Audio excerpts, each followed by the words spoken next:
Assalamualaikum warahmatullahi wabarakatuh.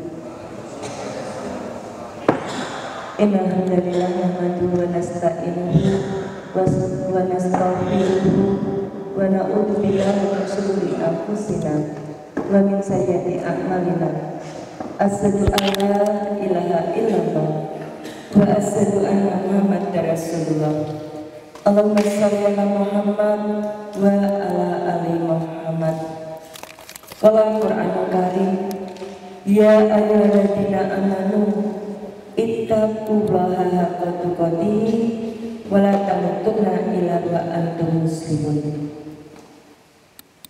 Ibu-ibu, bapak-bapak, jamaah subuh Masjid Istiqomah Bandung yang insya Allah senantiasa dicintai, dirahmati dan diberkahi Allah. Tak henti-hentinya, marilah dalam setiap tarikan nafas kita memanjatkan puji syukur kehadiran Allah Subhanahu wa Ta'ala, di mana sampai pada pagi hari ini kita masih termasuk orang-orang yang dipilih oleh Allah, dipilih mendapatkan limpahan rahmat, dipilih mendapatkan limpahan kenikmatan, khususnya nikmat iman dan nikmat Islam, utamanya nikmat istiqomah. Allah berfirman, wa ma bikum min nikmatin faminallah. Dan apa saja kenikmatan yang ada padamu, maka dari Allah lah datangnya. Salawat serta salam semoga senantiasa tercurah kepada junjungan kita Nabi Muhammad Sallallahu Alaihi Wasallam, keluarga, sahabat dan para pengikutnya, termasuk kita semua yang insya Allah senantiasa istiqomah sampai akhir zaman. Katanya kata sampai akhir zaman.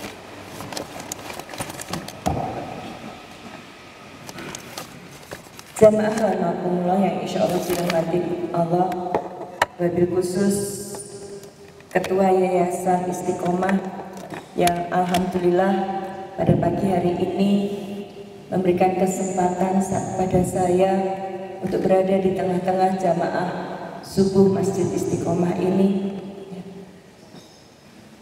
Terima kasih atas waktu yang diberikan kepada saya.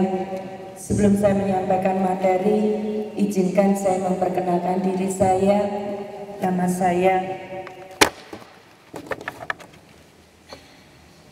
saya Ibu Dr. Anda Dewi Purnamawati, Magister Pemikiran Islam. Saya dari Solo. Ya. Alhamdulillah tadi malam kami sampai di Bandung jam setengah 11 malam. Ya.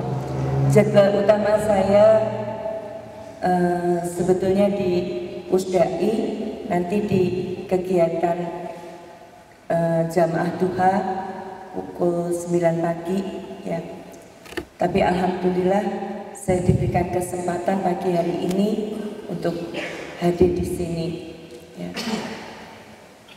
Saya di Solo, pekerjaan saya seorang guru, saya mengajar di SMK Negeri 5 Surakarta. Ya. Tapi saya bukan guru agama Islam, saya guru praktek listrik begitu, karena S1 saya listrik dan mesin, S2 saya studi Islam. Ya. Alhamdulillah bulan ini keislaman saya sudah 17 tahun 10 bulan. Jadi kalau nanti bulan Februari saya masih hidup, diberi umur oleh Allah, nanti bulan Februari umur saya 18 tahun, saya menjadi seorang muslimah. Saya berasal dari keluarga Kristen yang taat. Orang tua saya sampai hari ini masih menginjili di Pulau Lombok. Beberapa tahun yang lalu, ibu saya menjadi salah satu ketua pendirian gereja di Pulau Lombok, ya, dan sudah memurtadkan salah seorang tokoh agama Islam di kampungnya. Hasil didikan ibu saya, kami 3 bersaudara. Adik saya yang satu pendeta di Cimahi, Bandung sampai hari ini sejak tahun 90-an. Jadi kalau Bapak Ibu yang dari Cimahi ada pendeta tangannya cacat dua-duanya, namanya Pak Dwi, itu adik saya. Ya. Dia di Bandung sejak tahun 90-an, mengambil S2 di Institut Injil Tiranus di Cihanjuang, dan dilanjutkan dengan aktivitasnya penginjilan di Bandung ini, ya, khususnya di daerah Cimahi, dengan mendirikan Bandung Counseling Service, memberikan konsultasi secara gratis. Targetnya antara lain anak-anak muda Islam. Ya. Alhamdulillah kalau pagi hari ini saya di Masjid Istiqomah ini saya melihat begitu banyak anak-anak muda. Mudah-mudahan anak-anak muda ini menjadi generasi penerus perjuangan Islam. Ya. Tapi betapa banyak anak muda di luar sana yang tadi malam asik menonton sepak bola tapi pagi hari ini tidak sempat sholat subuh. Ya. Kami dari Sumedang macet karena apa? Di jalan-jalan jalannya ditutup untuk nonton bareng sepak bola. Ya. Tapi belum tentu pengajian bareng begitu menutup jalan. Ya. Adik saya satu tahun 2000-an menginjili di Madura, di Bangkalan Madura. Cita-citanya tidak akan meninggalkan Madura kalau belum bisa memurtadkan kiai. Ya. Saya sendiri, ya, sejak umur 7 tahun 8 tahun, saya sudah bisa mempengaruhi teman-teman saya Islam. Teman saya Islam, ya, saya ajak pergi sekolah minggu, saya iming-imingi roti. Akhirnya teman-teman saya, anaknya orang Islam, ikut saya pergi sekolah minggu. Tidak hanya ikut saya pergi sekolah minggu, tapi juga kemudian dibaptis bersama saya. Ya. Usia remaja, ibu saya bilang, boleh pacaran, tapi saya disuruh pacaran sama orang Islam. Kalau saya pacaran sama orang Kristen, diputus sama ibu saya. Ngapain kamu pacaran sama orang Kristen? Sesama Kristen enggak ada nilai plusnya, kata ibu saya. Ya. Maka saya disuruh pacaran sama orang Islam, tapi saya nggak boleh masuk Islam. Teman saya yang Islam yang tadinya rajin ke masjid, rajin sholat, setelah bergaul sama saya jadi nggak ke masjid, jadi nggak sholat. Ya. Saya ajak Natalan, mereka mau. Saya ajak tahun baru Masehi, mereka berangkat. Ya. Kalau saya makan babi, teman-teman saya Islam juga ikut makan babi. Kalau saya makan anjing, teman saya juga yang Islam juga mau makan anjing bersama saya. Ya. Kenapa Bapak Ibu? Saya yang Kristen sendiri bisa mempengaruhi teman-teman saya Islam. Ini yang membedakan. Ya. Dan kenapa kristenisasi sampai sekarang marak? Ya. Karena mereka punya misi. Sementara kita ini sebetulnya sebagai umat Islam harusnya juga punya misi. Ya. Mereka punya misi yang itu ada di dalam Injil Matius 28 ayat 19.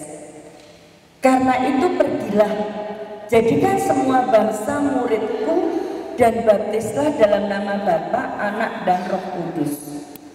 Karena itu pergilah, jadikan semua bangsa muridku. Maka ketika seorang Kristen itu bergaul, bekerja, ya, mereka tidak hanya sekedar bergaul dan bekerja, tetapi bergaul, bekerja, dan lain sebagainya mereka gunakan sebagai kendaraan untuk menginjili.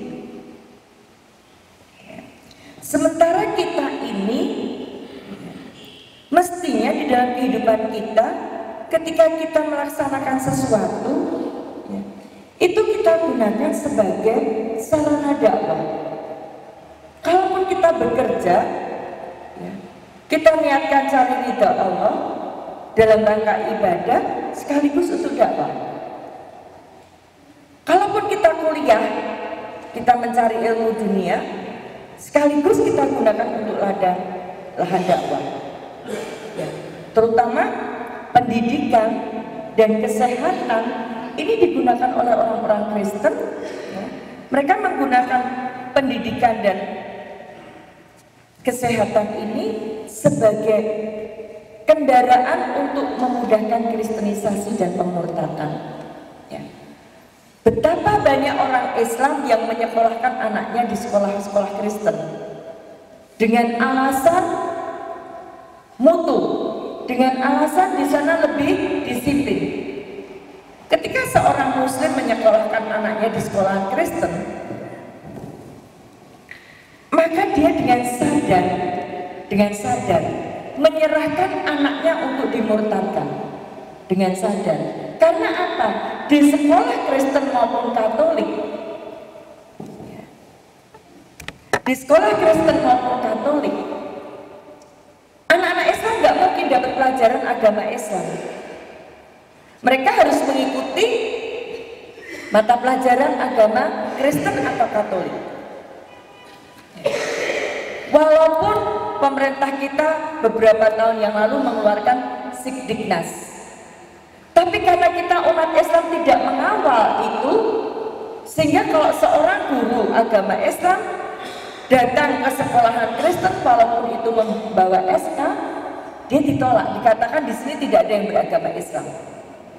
Padahal betapa banyak orang Islam menyekolahkan anaknya di sekolah Kristen maupun Katolik. Nah, ini karena apa? Mereka punya misi.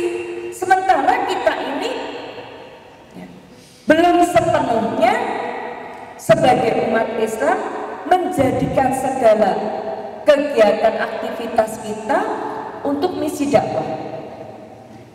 Bukankah Allah berfirman di dalam Quran surat Ali Imran ayat 110, kuntum khaira ummah ukhrijat linnas ta'muruna bil ma'ruf wa tanhauna 'anil munkar wa tu'minuna billah. Kita punya tugas amar ma'ruf nahi munkar, tapi prakteknya amar ma'ruf sambil munkar. Sholat jalan, maksiat terus. Lihat anak-anak muda, sholat jalan, tapi pacaran di jalan juga jalan terus.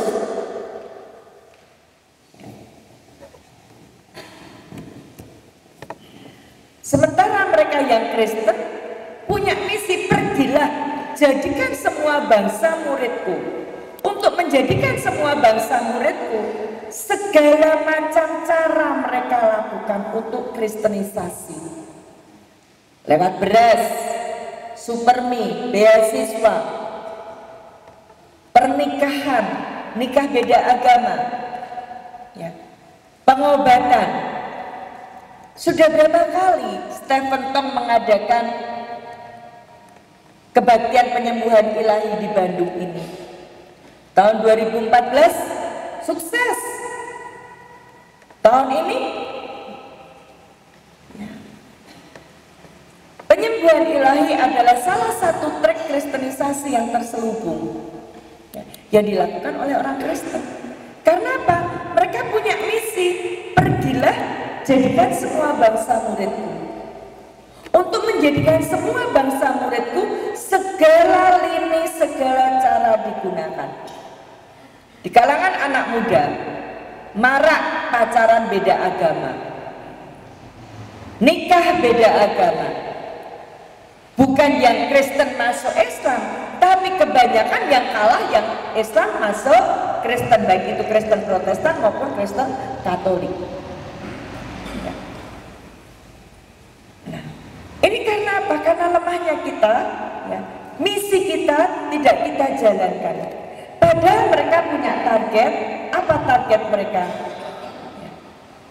Target mereka bahwa tahun 2020 Indonesia mayoritas Kristen. Sekarang sudah Desember tanggal 18. Berarti kalau betul-betul target ini dilaksanakan, tahun 2020 tinggal 3 tahun 12 hari. Ya. Memang gara-gara satu manusia banyak hikmah yang bisa kita ambil gara-gara Ahok. Tapi itu juga digunakan untuk tes case kepada kita umat Islam. Bagaimana persiapan kita umat Islam menghadapi tahun 2020? Sebelum tahun 2020, bagaimana kita sebagai umat Islam tahun 2019 ketika memilih pemimpin? Maka kenapa sampai Ahok berani mengatakan jangan mau dibohongi dengan Quran surat Al-Maidah ayat 51? Karena apa? Mereka punya target. selama ini mereka menjalankan proyek Yusuf, orang kedua, sudah sukses, maka mereka melangkah pada proyek Daud, orang pertama, sebagai raja, sebagai pemimpin. Lihat bagaimana Ahok, sudah mulutnya rombeng, ngomongnya kasar, main gusur masjid, tapi masih banyak orang Islam yang membela. Bahkan sudah melecehkan Al-Quran, masih ada orang Islam yang membela. Ya. Ini Bapak Ibu, kenapa banyak orang Islam tidak punya misi, sementara mereka punya misi tadi, menjadikan semua bangsa muridku. Segala ini mereka lakukan. Kami di Solo sedang menolak pendirian rumah sakit Siloam. Kenapa? Karena di balik Siloam ada James Riyadi. Dan James Riyadi sudah berkomitmen tahun 90 mau mengkristenkan Indonesia. Salah satunya mendirikan 1000 sekolah Kristen di Indonesia, mendirikan rumah sakit, dan rumah sakit maupun pendidikan adalah ujung tombak pemurtadan. Maka kenapa kalau saya mengisi pengajian di satu kota, walaupun saya dijadwal hanya di satu tempat, saya ya, walaupun jamaahnya hanya sekitar 10 atau 20 orang, saya ya menawarkan di tempat lain. Karena apa? Masih banyak orang Islam yang tidur panjang.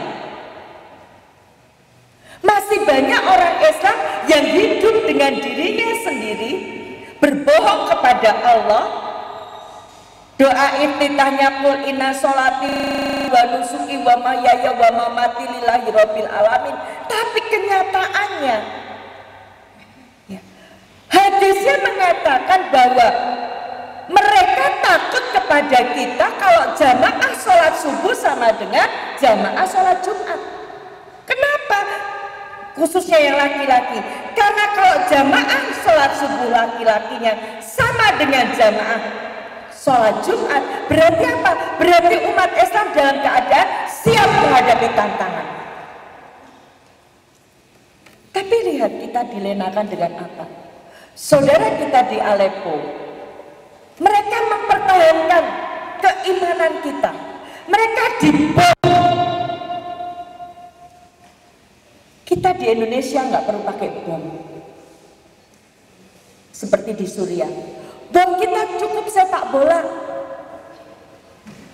Berapa laki-laki Islam yang rela meninggalkan sholat Isya, bahkan sampai pagi sholat subuh pun ditinggalkan karena semalam nonton sepak bola ngantuk.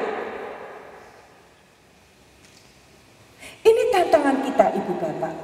Tahun 2020 bukan semakin jauh, tapi semakin dekat. Mereka menggunakan segala cara untuk melakukan kristenisasi dan pemurtadan. Kalau kita lihat kedengkian mereka dari tahun ke tahun, mereka begitu dengki kepada kita umat Islam. Allah sudah memberi info kepada kita di dalam Quran surat Al-Baqarah ayat 120. Walan tardo angkal yahudu walanasoro hatta tatabi'a millatahum. Orang Yahudi, orang Nasrani tidak akan senang kepadamu sampai kamu mengikuti milah mereka. Milah bisa agama, milah bisa pola pikir, milah bisa gaya hidup dan lain sebagainya. Saya masuk Islam bulan Februari tahun 99. Saya mulai mempelajari Islam bersungguh-sungguh tanggal 26 September tahun 2003. Dan saya mulai berdakwah tanggal 9 Februari tahun 2005. Materi saya sejak tahun 2007 kalau bulan-bulan seperti ini, Natal, Tahun Baru Masehi, dan Valentine Day. Padahal ketika saya masih Kristen, nggak pernah di gereja membentengi jemaat dari mengikuti Idul Fitri maupun Idul Adha. Nggak ada. Ya. lihat dari pimpinan tingkat pusat sampai ke tingkat daerah yang terendah pun galau ketika Natal tidak mengucapkan selamat Natal. Mari kita melihat spanduk-spanduk. Segenap karyawan PT ataupun segenap karyawan kantor apa? Ya, segenap direksi dan karyawan-karyawati kantor apa mengucapkan selamat Natal dan Tahun Baru. Berarti apa? Kalau di situ ada karyawan dan karyawati yang beragama Islam, berarti ikut mengucapkan selamat Natal. Nggak sadar kita. Sampai kamu mengikuti milah mereka. Nggak sadar. Insya Allah nanti siang di jamaah sholat duha saya akan membahas tentang toleransi bukan mencampur adukan agama. Betapa banyak ibu-ibu yang galau ketika tetangganya Kristen ya. Pada waktu Idul Fitri mereka memberi parsel ya, mengucapkan selamat hari raya Idul Fitri, tapi ketika Natal diundang Natal mereka galau tidak datang, mereka galau tidak mengucapkan selamat Natal. Bahkan mohon maaf, betapa banyak pemimpin-pemimpin yang notabene Islam pakai gelar haji, hajinya nggak cuma sekali, seperti Haji Muhyiddin, haji 2 kali, tapi mengucapkan selamat Natal. Ini sampai kamu mengikuti milah mereka. Lihat bukti kebencian mereka kepada kita umat Islam. Sebelumnya sudah, tapi apa kata Raja Perancis Louis ke-9 ketika kalah di perang salib di Masrurah? Tidak ada jalan untuk mengalahkan dan menguasai orang Islam melalui jalan perang. Agama mereka mendorong mereka untuk melawan, berjihad dan mengorbankan jiwa. Kita mesti mencari jalan lain untuk mengubah pemikiran Islam dan menjinakkan orang Islam melalui serangan pemikiran. Cendekiawan Eropa harus mengkaji tamadun atau peradaban Islam dan menciptakan senjata untuk merusak pemikiran orang Islam. Dan pola merusaknya mencontoh polanya, ya, mencontoh polanya Paulus. Ya. Di dalam Injil, di dalam Alkitab Kisah Para Rasul 26, mereka itu siapa? Barnabas dan Saulus. Saulus ini nama lain daripada Paulus. Dia seorang Yahudi yang benci kepada ajaran Isa. Bagaimana pola merusaknya? Kalau Paulus ini merusak ajaran Isa atau Yesus dari luar, kelihatan. Maka dia membuat kebohongan, mengaku muridnya Yesus. Yesus itu bahasa Yunani, bahasa Arabnya Isa. Mengaku muridnya Yesus, mengaku mendapatkan wahyu. Ya. Cara merusaknya, tinggal bersama-sama dengan jemaat dan mengajar. Lihat di perguruan tinggi Islam, perusak Islam ngajar di perguruan tinggi Islam, mengajar di situ, merusak pemikiran anak muda Islam. Liberalisme, pluralisme, sekularisme, feminisme. Ya. IAIN atau UIN yang di Bandung, di Surabaya, di Semarang. Ya. Mereka harusnya di perguruan tinggi Islam seperti itu mencetak para ulama-ulama, tapi terjadi indahnya nikah sesama jenis di Semarang. Ini polanya tinggal dan merusak. Ya. Saya dibandingkan dengan Siti Musdah Mulia, ilmu saya nggak ada seujung kuku beliau, tapi saya masih bisa membedakan ayam jantan dan ayam betina? Bahwa ayam jantan itu pasangannya ayam betina. Tapi Siti Musdah Mulia, seorang profesor doktor yang dari kecil Islam dan katanya besar sudah menikmati pesantren, gak bisa membedakan laki-laki dan perempuan, sehingga membolehkan nikah sesama jenis. Karena nikah dasarnya adalah cinta kasih. Cinta kasih tidak harus tumbuh antara laki-laki dengan perempuan. Bisa laki-laki dengan laki-laki, bisa perempuan dengan perempuan, bisa manusia dengan binatang. Luar biasa kerusakan kepada Islam. Ya. Ini ibu bapak, karena apa? Tadi mereka punya misi. Sementara ya, misi kita ada di dalam Al-Quran, tapi banyak orang Islam belum melaksanakan. Setelah saya masuk Islam dan mempelajari Kristologi, ternyata Injil Matius 28 ayat 19 itu ayat palsu. Ayat yang sengaja diciptakan oleh para penginjil untuk mengkanter Injil Matius 15 ayat 24. Injil Matius 15 ayat 24. Jawab Yesus, aku diutus kepada domba yang sesat dari Bani Israel. Kalau berdasarkan ayat itu, dia hanya kepada Bani Israel, nggak bisa menginjili sampai ke Bandung. Ya, nggak bisa.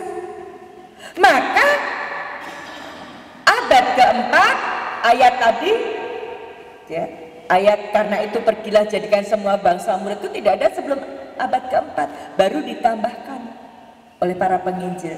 Makanya kenapa Kristen itu benci sekali kepada Islam, karena hanya Al-Quran yang bisa menelanjangi kebohongan mereka, kebatilan mereka, kesesatan mereka. Allah berfirman, mereka menulis dengan tangannya sendiri.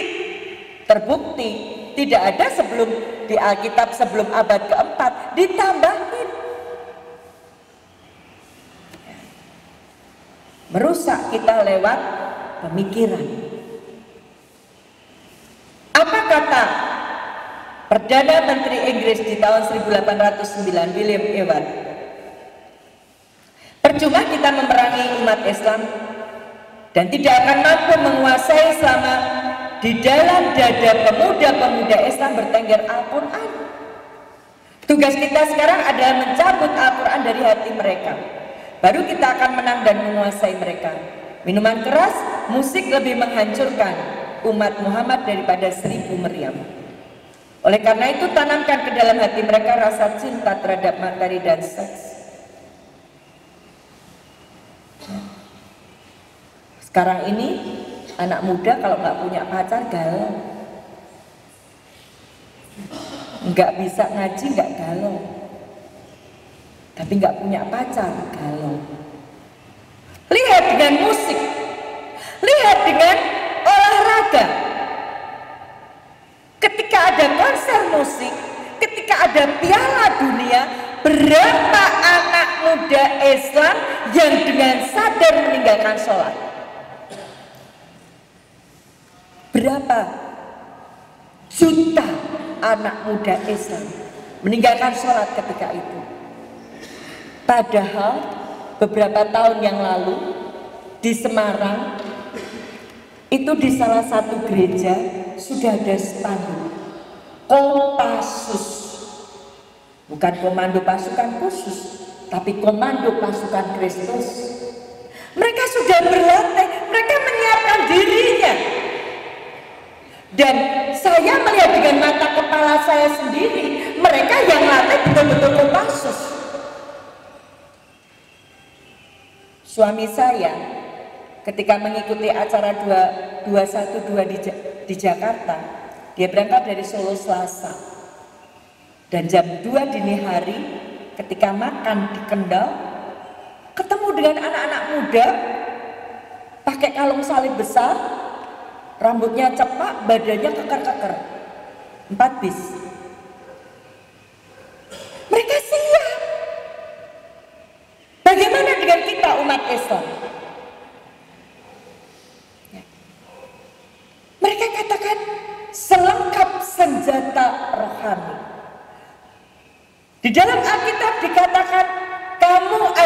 imamat yang rajani, maka mereka akan memperjuangkan ini bisa merajai.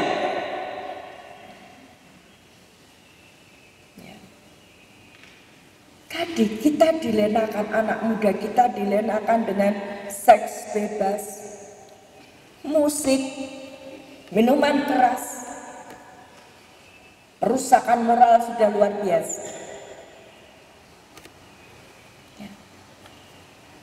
Apa kata Christian Snugruglonya? Dia untuk merusak umat Islam sampai pura-pura sahadat, bahkan haji, untuk merusak Islam dari dalam supaya tidak kelihatan. Apa dia katakan?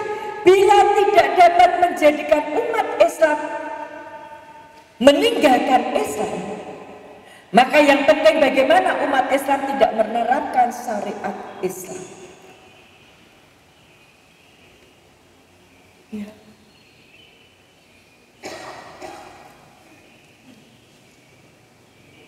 Ini betapa banyak orang Islam yang pemikirannya bahkan setingkat ustadz, setingkat kiai, ngapain sih ke Jakarta capek-capek? Kita di sini aja berdoa, ngapain capek-capek ke Jakarta? Jangan salahkan Ahok kalau dia menghina Al-Quran. Dia itu orang Nasrani. Ini keluar dari mulut orang yang ngaku ustadz, yang ngaku kiai untuk menggembosi umat Islam. Ya. Saya bulan lalu, bukan bulan lalu, saya minggu yang lalu, 2 minggu yang lalu, saya ngisi pengajian juga di Bandung, di Antapani. Dan saya mendengar ada ustadz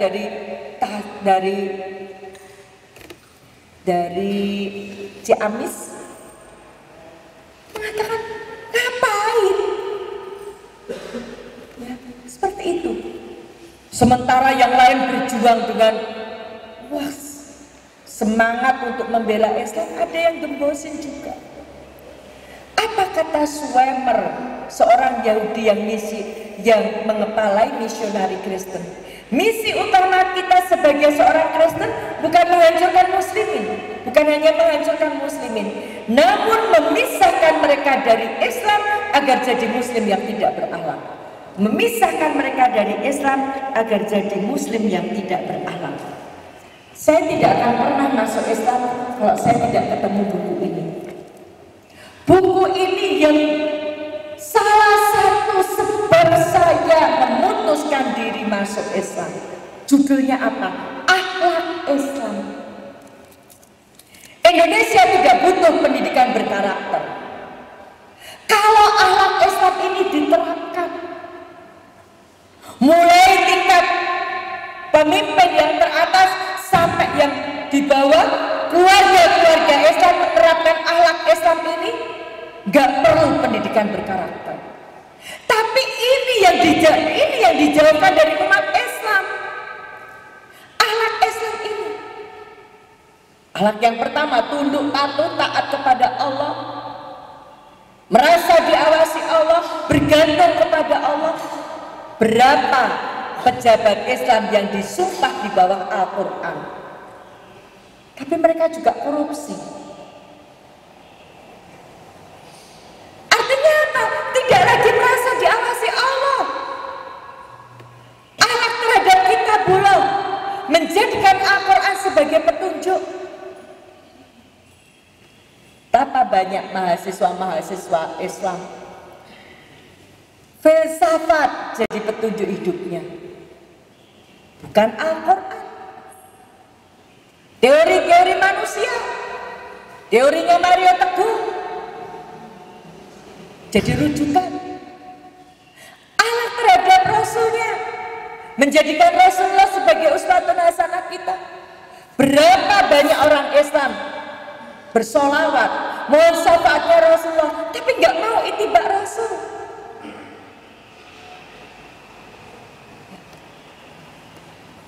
Akhlak terhadap sesama Muslim, berkasih sayang, tapi kita kebalikan.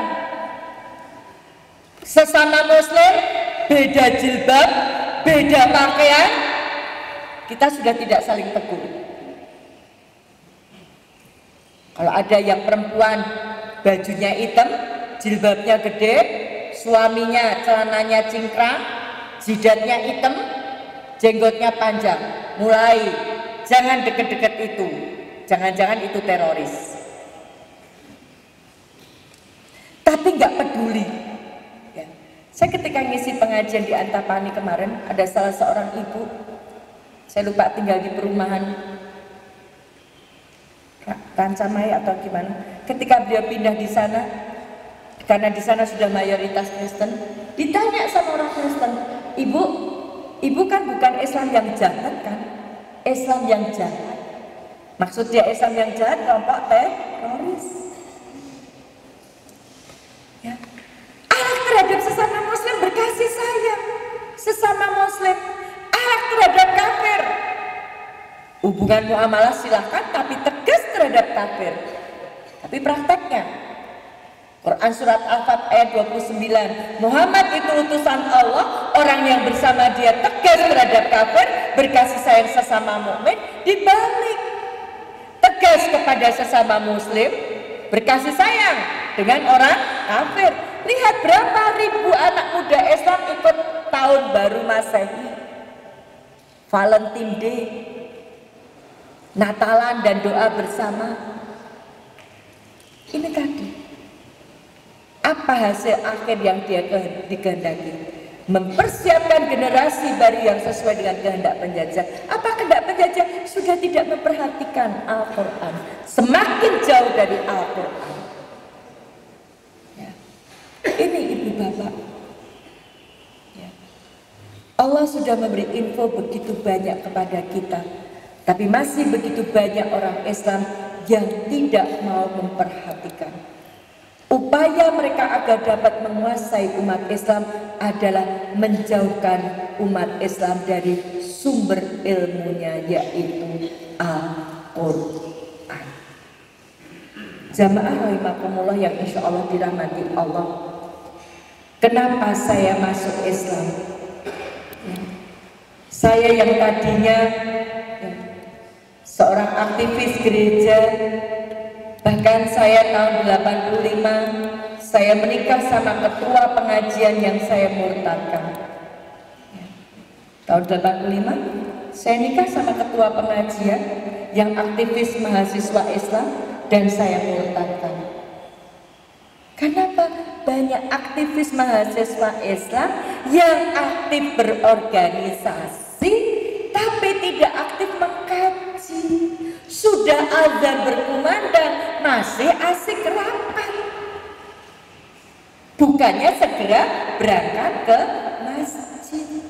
Lihat Muhammad Al-Fatih, sebelum melakukan kegiatan, melakukan penyerangan ke benteng Konstantinopel, Muhammad Al-Fatih mengajak pasukannya sholat dulu.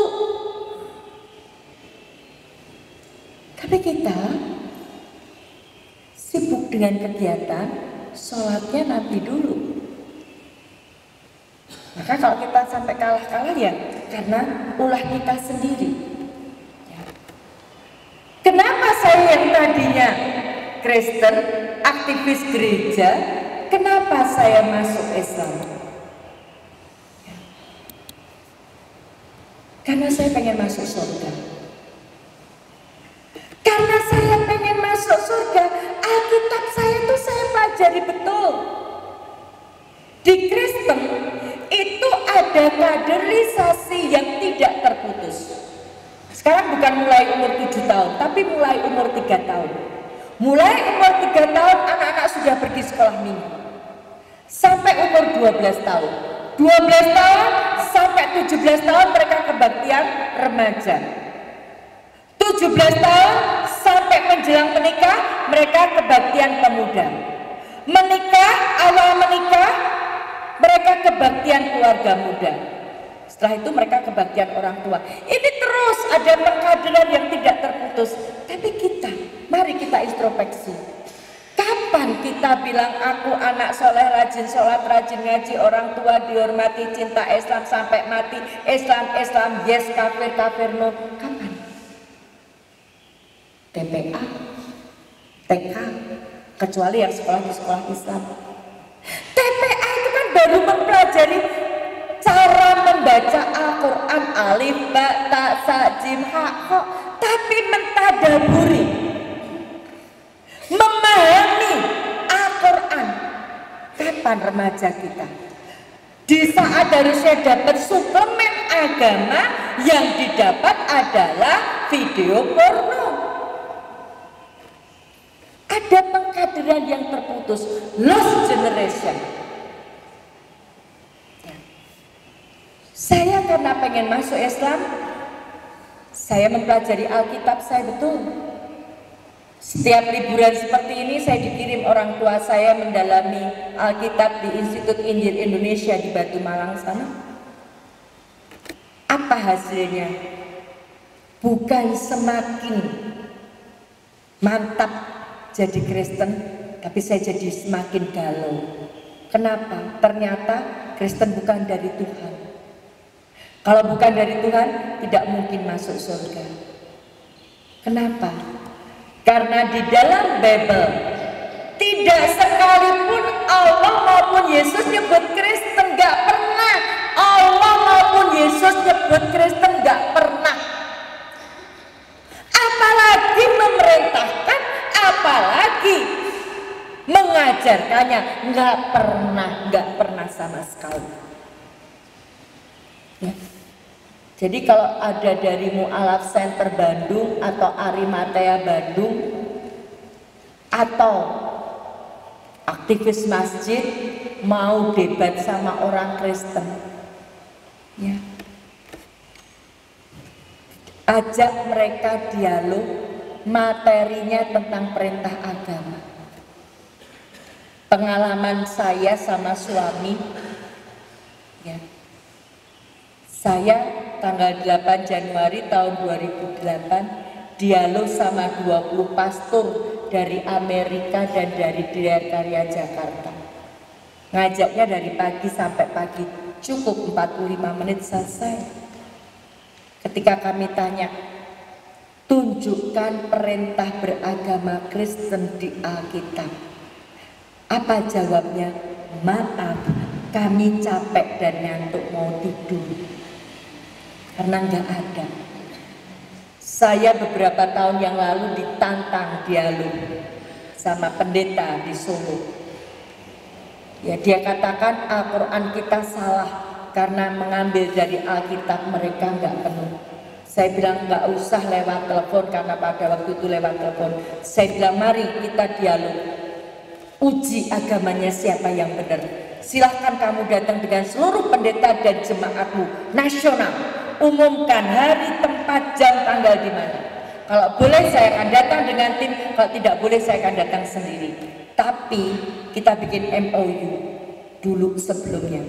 Kalau kamu bisa menunjukkan perintah beragama Kristen, saya masuk Kristen. Tapi kalau kamu tidak bisa menunjukkan perintah beragama Kristen, sementara saya bisa menunjukkan perintah beragama Islam, maka kamu dan seluruh pendeta dan jemaatmu harus mau masuk Islam. Ini caranya dong. Jangan kita debat-debat sama mereka, justru memberi materi kepada mereka. Ya karena mereka tuh licin. Tidak bisa menjawab di sisi ini, mereka akan lari ke sisi-sisi yang lain. Kita kemas. Ya, ini.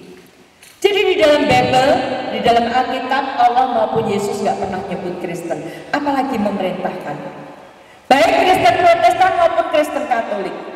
Katolik yang artinya umum baru dimunculkan oleh Santo Ignatius dari Antioquia tahun 110 Masehi. Padahal Yesus hidupnya sampai Yesus ada di dunia sampai sekitar tahun 30 Masehi. Berarti apa? Kenal aja enggak?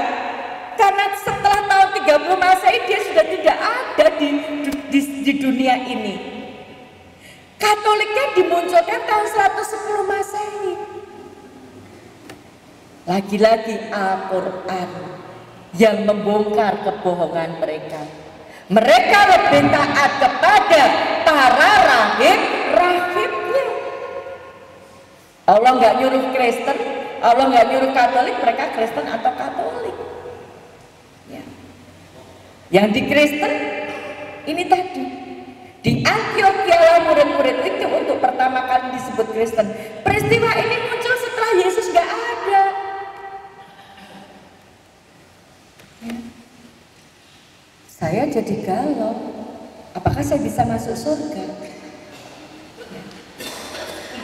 Termasuk Natal.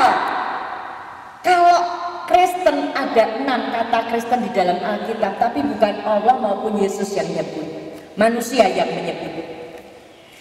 Sementara Natal, kata Natalnya saja tidak ada di dalam Alkitab, tidak ada. Ya. Mudah-mudahan bisa saya buka. Saya punya Alkitab elektronik. Ya, saya akan buktikan Ibu Bapak. Ya, biar saya nggak dikira pembohong gitu ya. Saya akan buka Alkitab elektronik saya.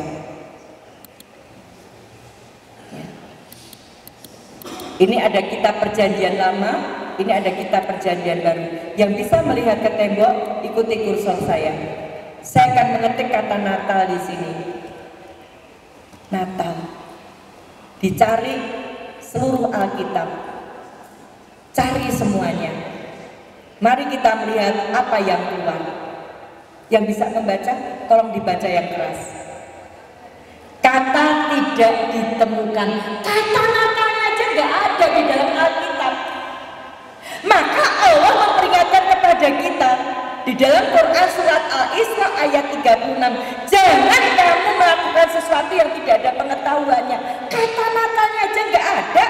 Kok orang Islam ikut Natalan? Tidak ada kata Natalnya. Ya. Yang ada di Alkitab yang membuat saya galau lagi, justru kalau Yesus Tuhan, kenapa lahir dari wanita, dari manusia? Saya juga lahir dari manusia, berarti saya sama dong sama Tuhan. Ya. Saya lahir di rumah sakit, kenapa Tuhan lahirnya di kandang domba?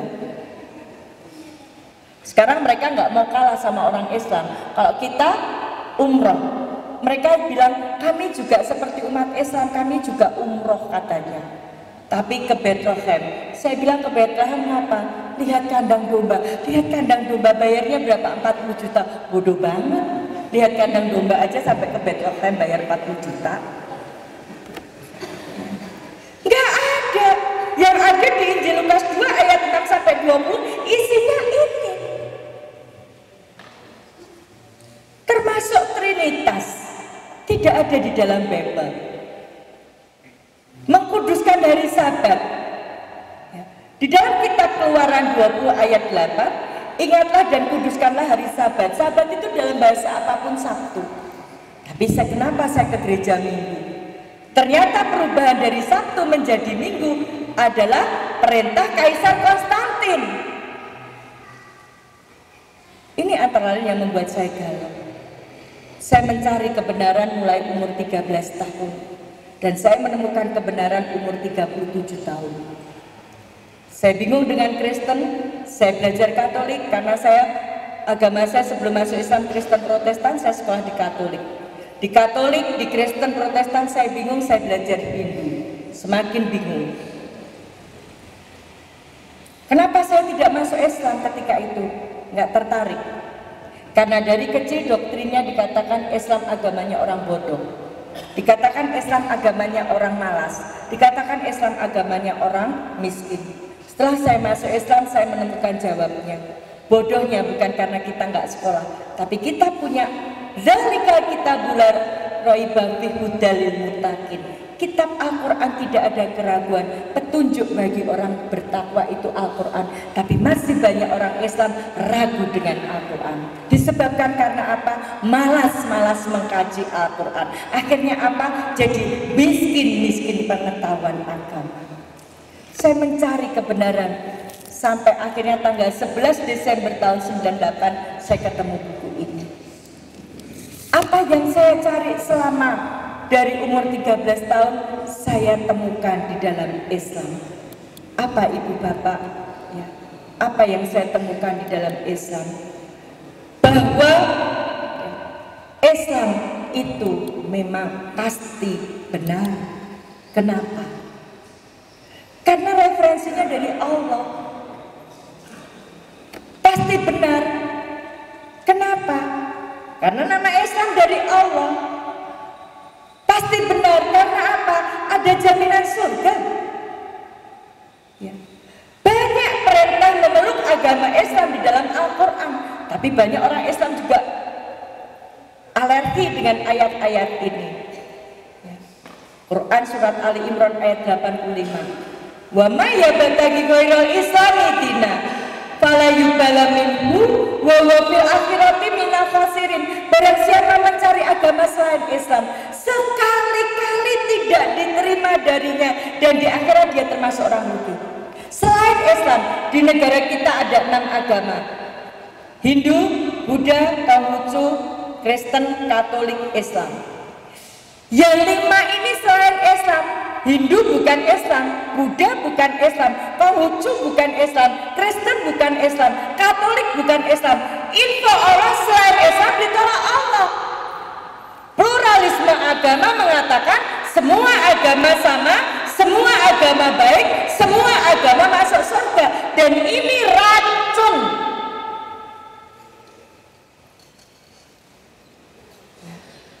Dan lahan subur kristenisasi dan pemurtatan.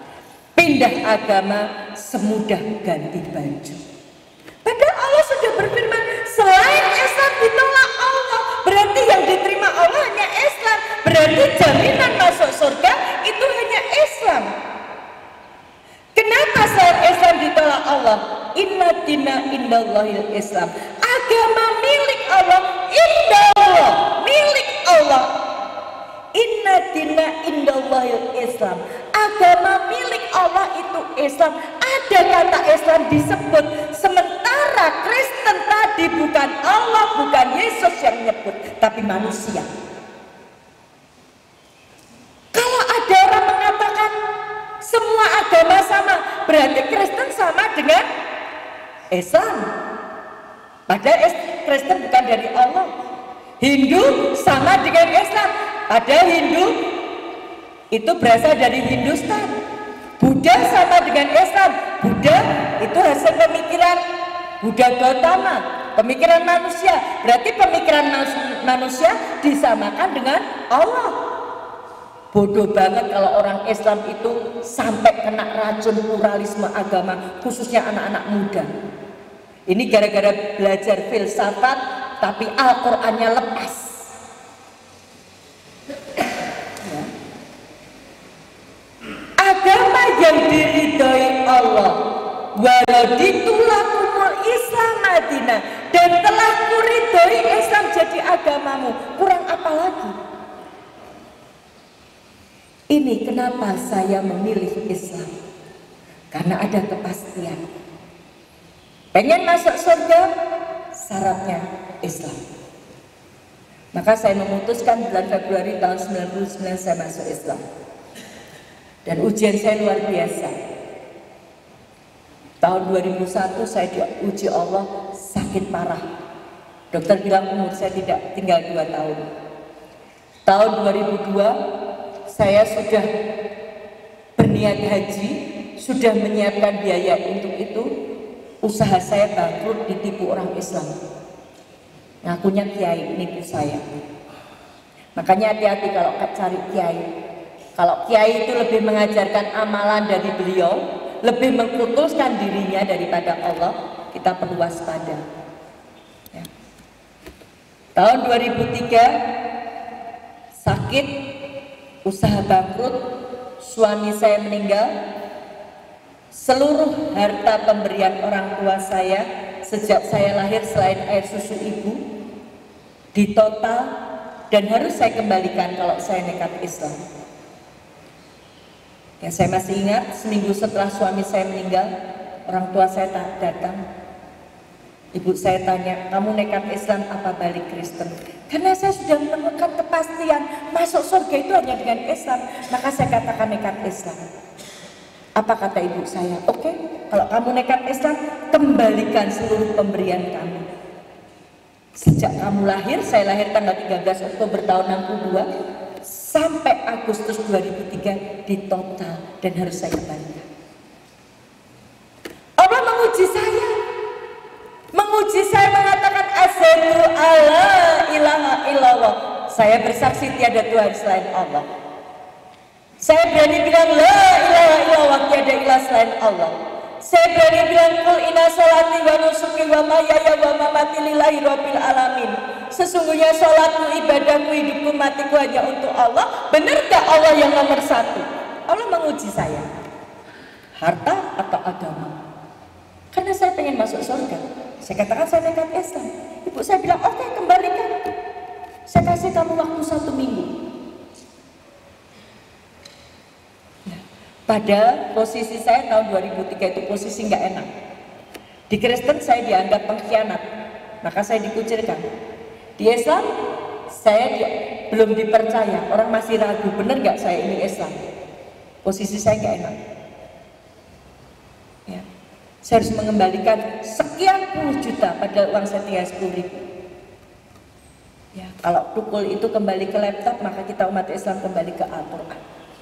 Quran surat Toha ayat 132. Sholat dan sabarlah. Kami tidak minta kepadamu, kami yang memberi kepadamu. Saya ketika itu nggak kepikir gimana caranya mengembalikan uang kepada orang tua saya sekian puluh juta, sementara uang saya tinggal 10.000. Usaha saya bangkrut, harta saya habis. Allah katakan sholat, sholat. Saya masih ingat malam itu, malam itu hari Senin bulan Agustus tahun 2003. Jam 11 malam ibu saya katakan seperti itu. Saya bilang, insya Allah saya kembalikan. Ibu saya tanya, kamu dapat duit dari mana? Nah ini pantang ketika Islam dihina ikut menghina. Ibu saya bilang, itu adik kamu yang di Cimahi Bandung dibelikan rumah sama jemaatnya beserta isinya sampai alat senam dibelikan sama jemaatnya di Cimahi. Ibu saya bilang gitu. Sementara kamu jadi Islam ditipu sama orang Islam. Apa yang kamu dapat di Islam? Saya bilang saya dapat rumah di surga. Bu saya bilang buktikan. Saya kasih waktu kamu 1 minggu. Kamu harus bisa mengembalikan. Kalau tidak, saya akan seret kamu masuk Islam. Ini bukan lagi orang tua dengan anak, tapi ini antara kafir dengan mukmin. Saya katakan insya Allah. Ibu saya bilang buktikan. Saya bilang insya Allah. Ibu saya tanya, kamu dapat duit dari mana? Saya bilang saya punya Allah yang maha kaya. Saya punya Allah yang Ar-Rahman Ar-Rahim. Pantang Islam dihina. Menghina saya silakan, tapi jangan mencoba-coba menghina Islam. Jadi saya heran kalau ada orang Islam sejak lahir Al-Quran dihina, dia justru membela si penghina Al-Quran. Itu saya heran. Nangis batin saya. Saya kehilangan harta saja saya lakonin. Dan alhamdulillah janji Allah ditepati. Quran surat Muhammad ayat 7. Barang siapa menolong agama Allah, Allah akan menolongnya. Sholat, setelah sholat ingat telepon ke Ustadz bukan ke Kiai. Ustadz saya dapat ujian. Apa Bu Dewi? Saya cerita. Apa kata Ustadz? Istiqomah, jangan tinggalkan Islam. Insya Allah Ustadz. Senin malam saya dapat ujian. Selasa pagi sholat berdoa subuh, duhur, asar, maghrib, isya. Sudah Selasa belum dapat solusi. Habis isya jam 8 malam ada ibu-ibu datang ke tempat saya, teman saya. Bu Dewi, saya disuruh Ustadz kesini. Ngapain Bu? Tadi siang Ustadz disuruh rapat. Ustadz cerita masalah Bu Dewi. Ada seorang Ustadz punya kenalan ahniya dan beliau meminjami Bu Dewi 100 juta. 100 juta jangka semalam. Maka kalau kita punya problem, tembakkan dulu pada Allah. Tolong dulu agama Allah. Allah akan menolong kita. Dalam dalam jangka semalam 100 juta tanpa agunan. Saya sampai detik ini tidak kenal siapa yang meminjami saya uang, karena semua transaksi lewat Ustadz, dia tidak mau saya kenal. Selesai, bisa mengembalikan harta ke orang tua saya. Apakah saya jadi miskin? Padahal ibu saya setiap Kamis malam dengan teman-temannya mendoakan saya supaya miskin, supaya sakit. Kalau sakit miskin nanti kan balik Kristen. Bapak saya Selasa malam dengan teman-temannya mendoakan saya supaya sakit, supaya miskin. Tapi alhamdulillah Allah memberikan kekuatan buat saya. Ya. Itu tahun 2003. Tahun 2004 saya diuji dengan anak saya. Anak kandung saya cuma satu dari pernikahan saya yang pertama. Anak saya sampai sekarang masih Kristen dan masih memacari seorang muslimah. Dipacari anak saya mulai dari tahun 2009 sampai detik ini belum dinikah. Dan beberapa tahun yang lalu ketika saya ketemu pacar anak saya tanya, kamu sayang sama anak saya? Sayang. Kalau sayang, ajak dia masuk Islam. Apa kata pacar anak saya? Bagi kami agama tidak penting. Agama baru kita bicarakan nanti kalau mau menikah. Ini potret kebanyakan anak muda sekarang, menganggap tidak penting agama. Padahal pacar anak saya katanya anak tokoh agama Islam di Jambi sana. Ya, anak kandung saya cuma satu.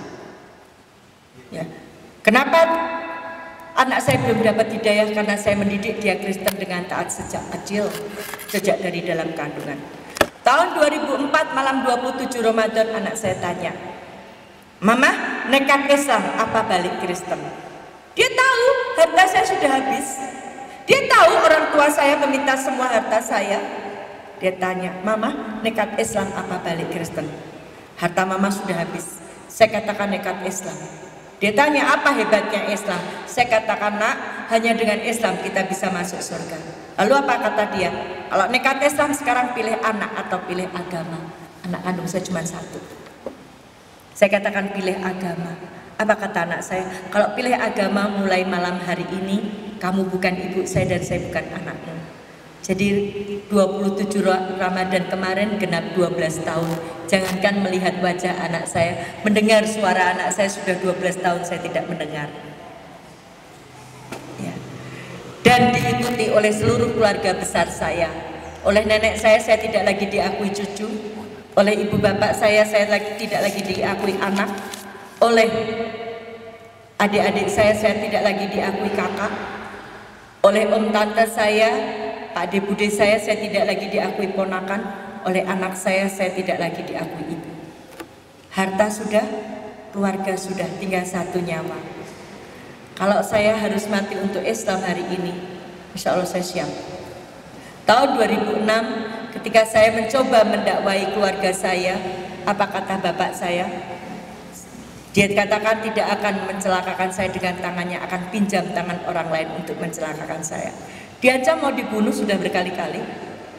Diancam mau dirobek-robek muka saya sudah. Diancam mau digantung sudah. Apa saya tinggalkan Islam? Alhamdulillah sampai sekarang tidak pernah terbersit dalam otak saya untuk meninggalkan Islam. Walaupun ujian begitu berat, begitu banyak dalam kehidupan saya. Kenapa? One way, satu jalan menuju ke surganya dengan Islam. Dan janji Allah dipenuhi. Barang siapa menolong agama Allah, Allah akan menolongnya. Ditolong. Ya, tadi bisa mengembalikan pinjaman pada orang tua saya. Ya. Ditolong lagi, saya kehilangan suami. Suami saya meninggal, diganti sama Allah suami saya sekarang. Ditolong lagi sama Allah. Kalau saya kehilangan anak satu, suami saya sekarang bawa anak dua. Maka mari Bapak Ibu yang sudah Islam sejak lahir, kita punya tugas kuangkusakum ba'alikum naro. Ya, menjaga diri dan keluarga. Kristenisasi dan pemurtatan itu ada, bukan hanya karena ada pelakunya, tapi ada kesempatannya. Mari, maka kata Bang Nabi, waspadalah, waspadalah. Itu yang bisa saya sampaikan pagi hari ini. Ya, ada waktu 5 menit untuk tanya jawab. Silahkan, mungkin ada yang mau menyampaikan. Ya, silahkan dari ibu-ibu mungkin satu, dari bapak-bapak mungkin satu. Silahkan. Ada Ibu? Mbak? Oh ya, silahkan.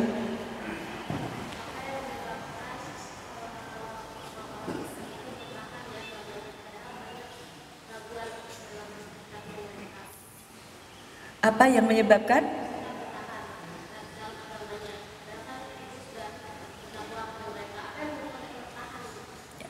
Ya, kenapa orang Kristen tetap bertahan pada agamanya? Karena banyak orang Kristen tidak paham kalau dibohongi pendeta. Kalau pendeta cerita seperti yang saya sampaikan, tidak ada perintah beragama Kristen, Natal bukan dari Alkitab, bukan dari Tuhan, tidak ada perintahnya dari Tuhan, tidak ada kata Natal di dalam Alkitab. Pendeta berani tunjukkan seperti saya tunjukkan tadi, bubar gerejanya, bangkrut. Maka ini nggak akan disampaikan sama pendeta. Pendetanya menutup rapat karena apa? Pendeta, gereja, jemaat itu seperti dokter, rumah sakit, dan pasien. Ada dokter, ada rumah sakitnya, nggak ada pasiennya. Terus dokternya mau ngapain? Dapat gaji dari mana? Kan harus ada pasien. Bayar nanti untuk operasional, untuk gaji dokter.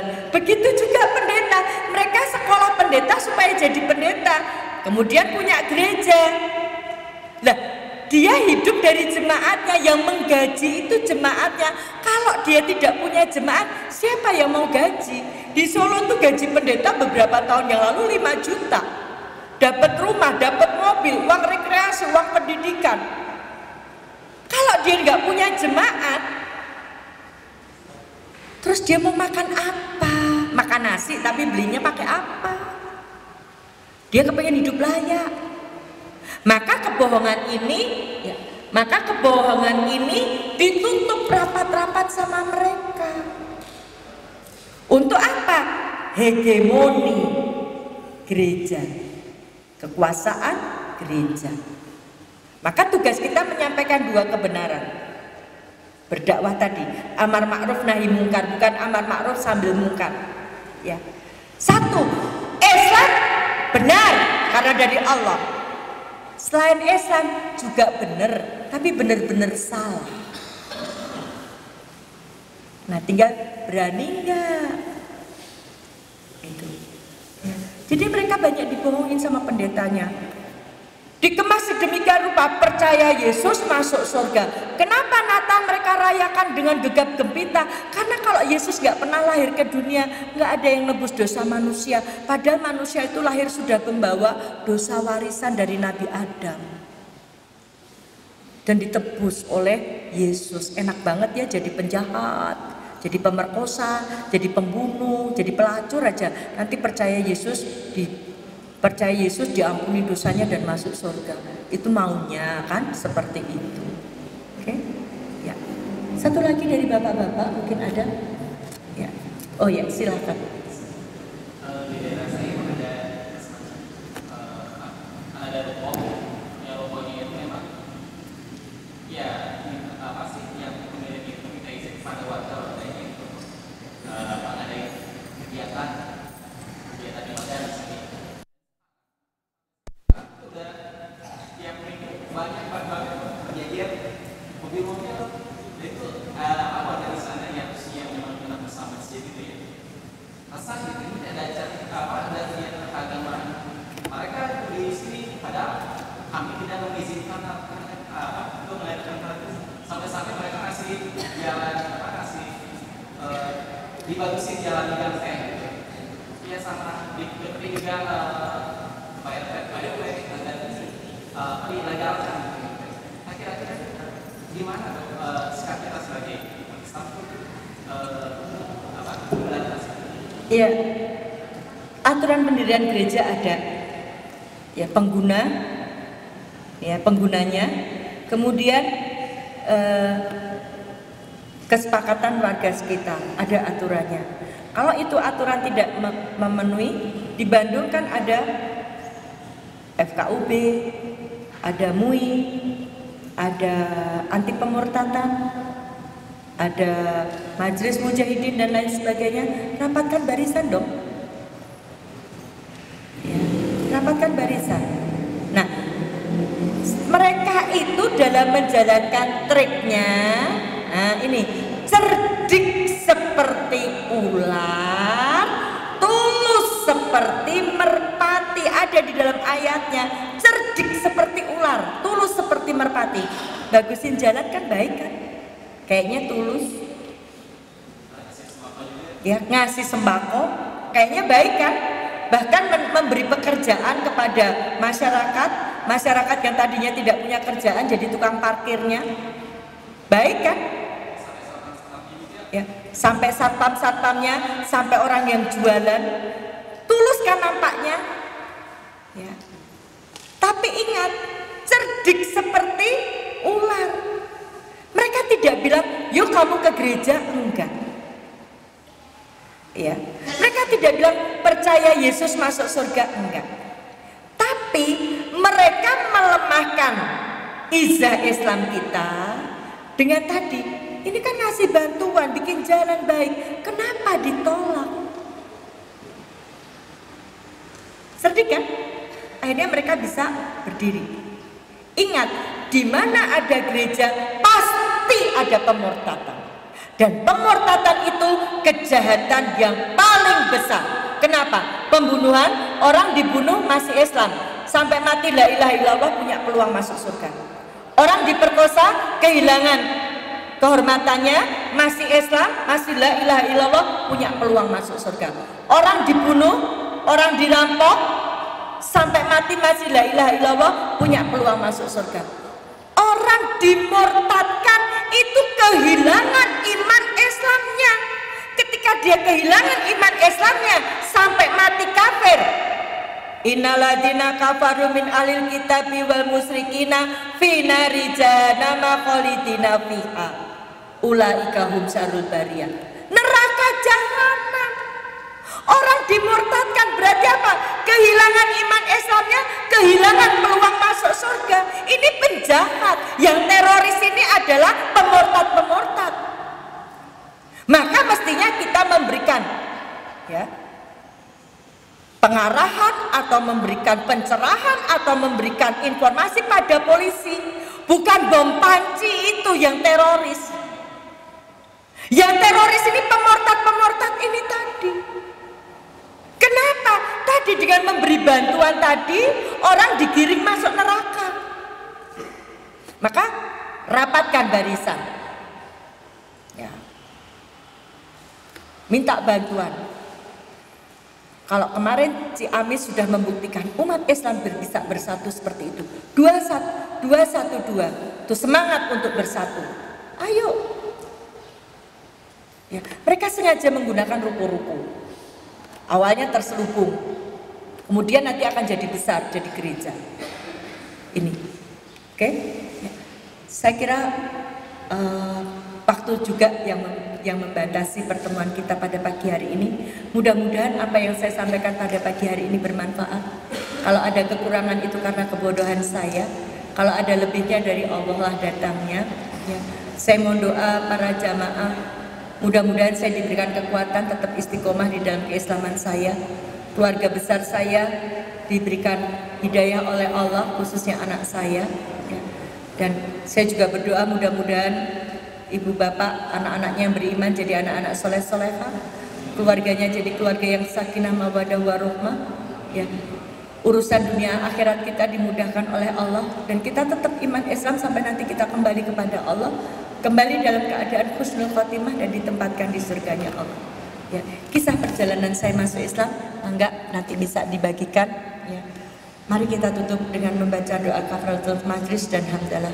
Subhanakallahumma wa bihamdika asyhadu alla ilaha illa anta astaghfiruka wa atubu ilaik. Amin amin ya rabbal alamin. Mari kita tutup dengan sama-sama membaca hamdalah. Alhamdulillahirabbil alamin. Akhirul kalam, wassalamualaikum warahmatullahi wabarakatuh.